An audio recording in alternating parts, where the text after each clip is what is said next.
Here back for another update. Let's take a look at incentive token on Pulse Chain.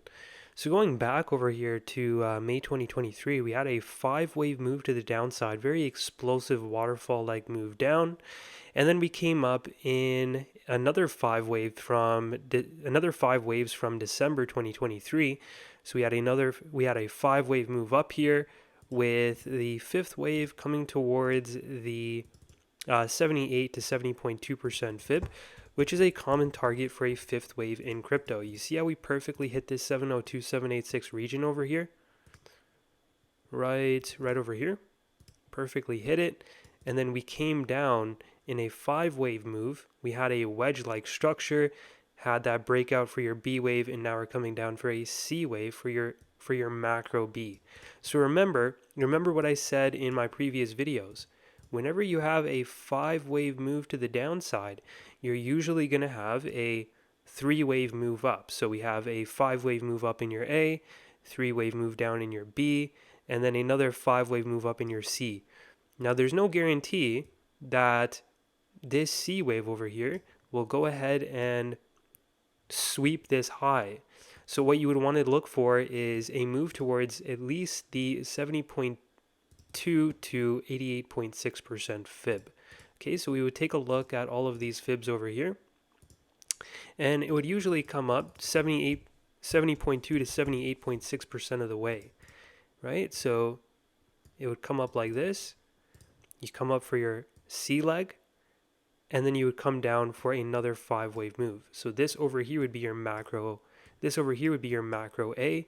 This over here is your macro B, and then you have a larger C wave taking you to around back towards the lows we had in December 2023. So looking at this analysis here on incentive token, after having this 5-wave move down, we had a 5 up for your A, rejected at the 786, and now we're just finishing up our last leg over here within our B wave. Okay, now all I did to find these supports is take a fib from this low in December 2023 up to this high, and you can see that the 61.8% fib is just below the price at $1.40, and the 70.2% fib is at $1.05. So we can go up now. Like if we take a look at this, we could go up now here, but we would need for the move to happen very quick. Okay, it would need to either be now or later. Okay, so if it happens now over here at the 88.6% fib, right, in which we go up this Sunday or early next week, this over here could be the bottom. But it's looking more likely that we come down and finish this C wave over here, okay, towards the 61 to 70.2% fib. Okay, and all I did to find that was I just took a fib from this low over here up to this high. You can see that I'll put it in red so you guys can see the way I placed it.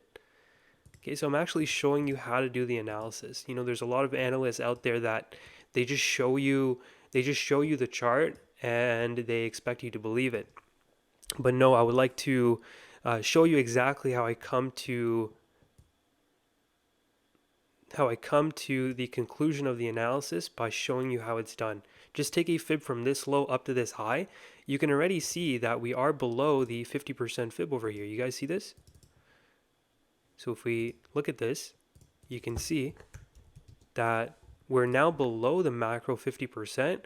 So now it's more likely we'll dip down to the 61.8% fib and even the 70.2% fib at $1.40 to $1.05. Now I do expect that it would just be a wick, like a wick down to this region, and then we would start to round off from there. And just like my PulseX and PLS analysis, I do see that this would start to round off in the later half of August going into September and October for our next leg in the market. So it's likely that if we do bottom out here at $1, then even if we bottomed here at $1.40 or $1, the targets would still remain the same, right? All I did to find the targets was I just took a fib from this high back here in May 2023 down to this low in December 2023, and the 786 lies at $26, and the 88.6% fib lies at $44. Now there always is a possibility that instead of this being a corrective move up, we go in for a little bit more of an impulsive move to the upside once we bottom out, which would likely take you to around the next immediate target after your last all-time high, to around the 1.236% extension at $284. So definitely not financial advice.